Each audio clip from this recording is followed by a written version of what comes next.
Selamat datang teman-teman di YouTube channel saya, Adi Nata Praja. Jangan lupa teman-teman, sebelumnya subscribe YouTube channel ini agar terus berkembang. Terima kasih.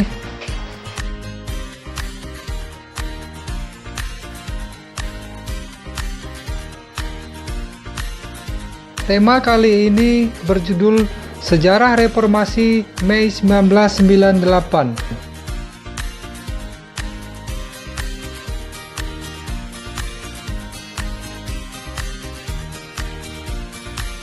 Yang pertama, 1 Mei 1998, Presiden Soeharto melalui Menteri Dalam Negerinya Hartono dan Menteri Penerangan Alwi Dahlan mengatakan bahwa reformasi baru bisa dimulai pada tahun 2003.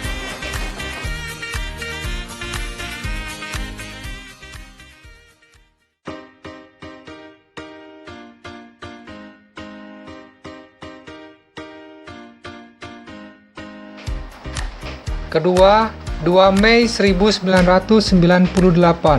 Pernyataan itu diralat dan kemudian dinyatakan bahwa Presiden Soeharto mengatakan reformasi bisa dilakukan sejak sekarang atau 1998.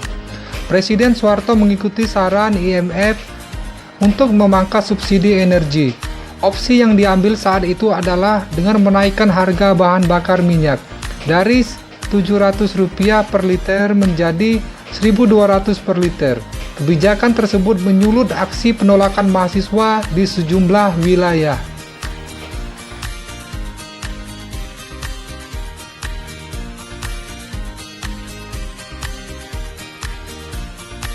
Tiga Mei 1998.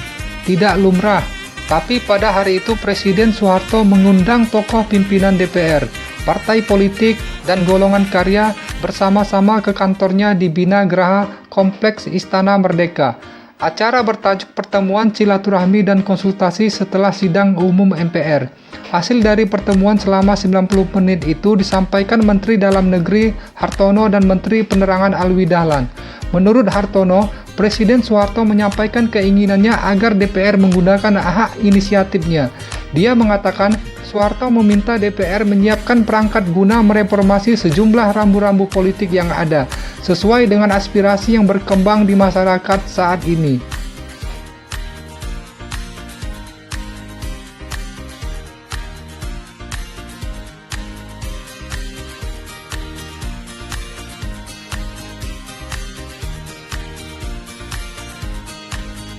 Keempat, 4 Mei 1998. Mahasiswa di Medan, Bandung, dan Yogyakarta menyambut kenaikan harga BBM dengan demonstrasi besar-besaran.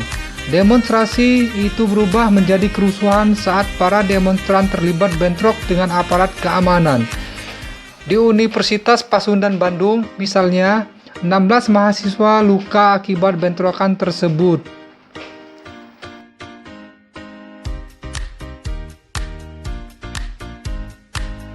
5 Mei 1998. Demonstrasi mahasiswa besar-besaran yang terjadi di Medan, Sumatera Utara yang berujung pada kerusuhan.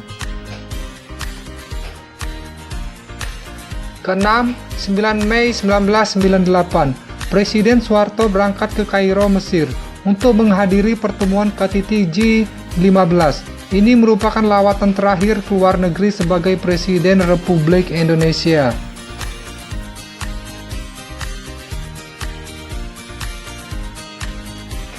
12 Mei 1998, Selasa sore sekitar pukul 16.30, di tengah guyuran hujan, ribuan mahasiswa Universitas Trisakti mengadakan aksi damai.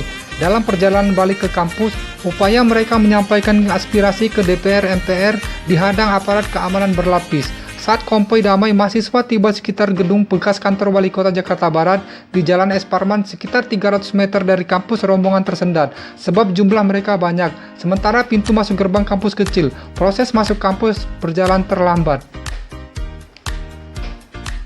Ketika sebagian besar mahasiswa sudah berada di dalam kampus, Tiba-tiba dari arah belakang, mahasiswa yang masih berada di bekas kantor Wali Kota Jakarta Barat terdengar letusan senjata.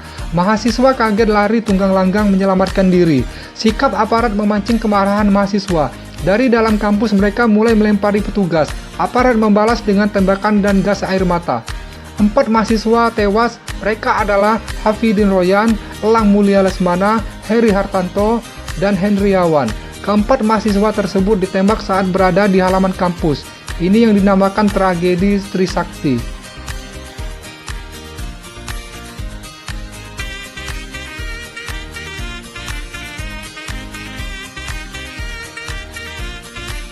Delapan 13 Mei 1998, Hari Rabu Kelabu. Mahasiswa dari berbagai perguruan tinggi di Jakarta, Bogor, Tangerang, dan Bekasi datang ke kampus Trisakti untuk menyatakan duka cita. Kegiatan itu diwarnai kerusuhan.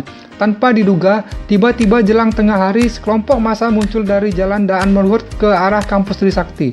Massa yang tampak beringas itu kemudian bentrok dan ke aparat keamanan. Peristiwa terjadi di bawah jembatan layang Grogol, Jakarta Barat. Dari sini dimulai gelombang kerusuhan yang berbuat Jakarta jadi kota berdarah.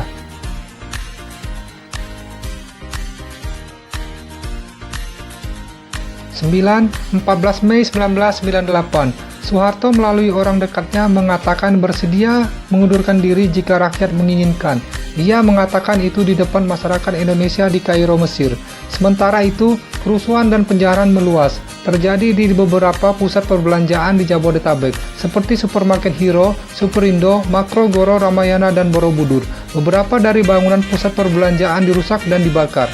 Gubernur DKI Jakarta saat itu, Sutioso, mengatakan kerugian akibat kerusuhan sekitar 2,5 triliun. Sebanyak 4.939 bangunan rusak, termasuk 21 bangunan milik pemerintah. Data Palang Merah Indonesia mencatat sekitar 288 orang tewas dan 101 warga luka-luka. Di Solo, massa merusak sejumlah bangunan termasuk kediaman Ketua DPR MPR Harmoko. Anehnya, saat itu ibu kota porak-poranda, Jenderal TNI Wiranto selaku Menteri Pertahanan dan Keamanan Panglima ABRI justru membawa sejumlah Panglima Komando Utama ke Malang, Jawa Timur.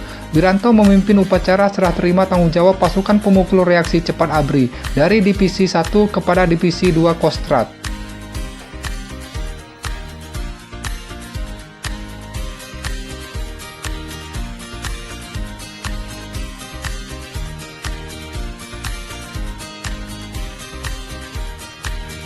Sepuluh 15 Mei 1998, Soeharto tiba di Indonesia memperpendek kunjungannya di Kairo, Mesir. Dia mendapatkan perkembangan situasi kerusuhan dari putri sulungnya, Siti Hardianti Rukmana alias Mbak Tutut. Soeharto memanggil Wapres B.J. Habibie, Wiranto, Kepala Staf Angkatan Pangdam Jaya, Sapri Samsudin untuk mengevaluasi situasi. Ia membantah telah mengatakan bersedia mengundurkan diri. Suasana Jakarta masih mencekam, toko-toko banyak ditutup. Sebagian warga pun masih takut keluar rumah.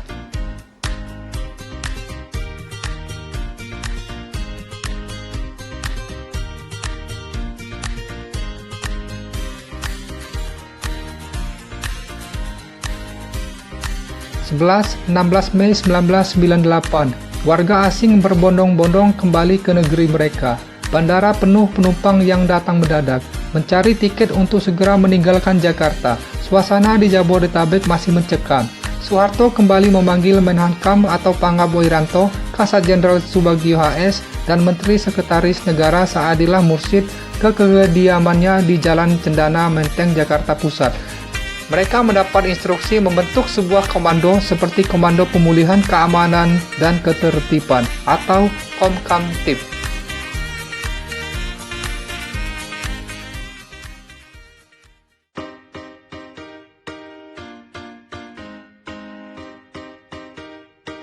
(12) 18 Mei 1998, hari-hari menegangkan dimulai. Senin pagi itu, ratusan mahasiswa dan masyarakat datang ke DPR MPR, sebagian melilitkan pita merah di kepala. Mereka menyebut diri sebagai delegasi Gerakan Reformasi Nasional. Tidak hanya ingin menyampaikan aspirasi, mereka datang untuk menduduki gedung DPR MPR. Langkah itu diambil untuk mendesak DPR agar memanggil MPR untuk menggelar sidang istimewa dengan agenda utama meminta pertanggungjawaban Presiden Soeharto sebagai mandataris MPR.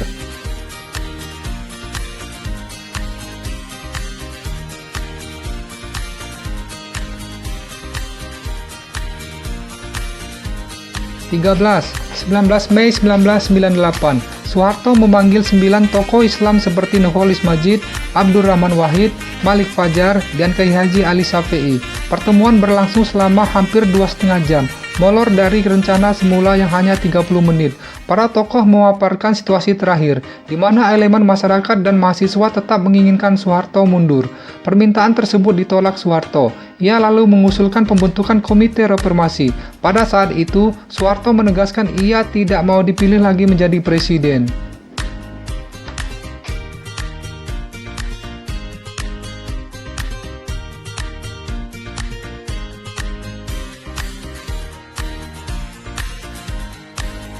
Janji manis Presiden Soeharto untuk menolak dipilih kembali tidak mampu meredam aksi massa.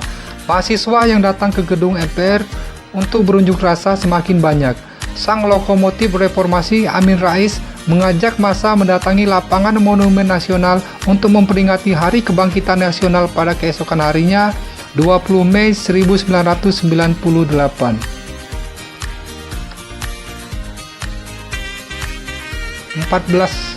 20 Mei 1998, jalan menuju lapangan Monumen Nasional atau Monas diblokade aparat keamanan dengan pagar kawat berduri untuk mencegah massa masuk ke komplek Monumen Nasional. Namun pengerahan massa tak terjadi dilakukan. Perubahan mendadak terjadi di kelompok pro-reformasi. Pada dini hari, Amin Rais meminta massa datang ke lapangan Monas karena ia khawatir kegiatan itu akan menelan korban jiwa.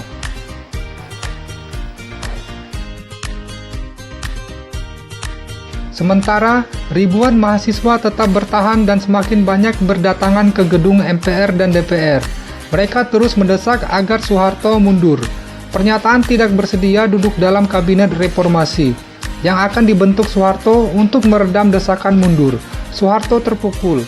Orang-orang terdekat yang dianggap loyal kepadanya selama ini berbalik badan dan meninggalkan dirinya.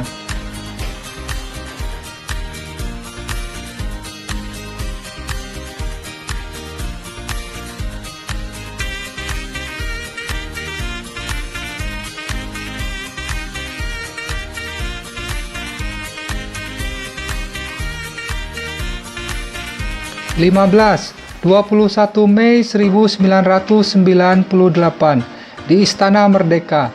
Pada hari Kamis pukul 9 pagi waktu Indonesia Barat, Presiden Soeharto mengumumkan mundur dari kursi kepresidenan dan B.J. Habibie disumpah menjadi Presiden ketiga Republik Indonesia.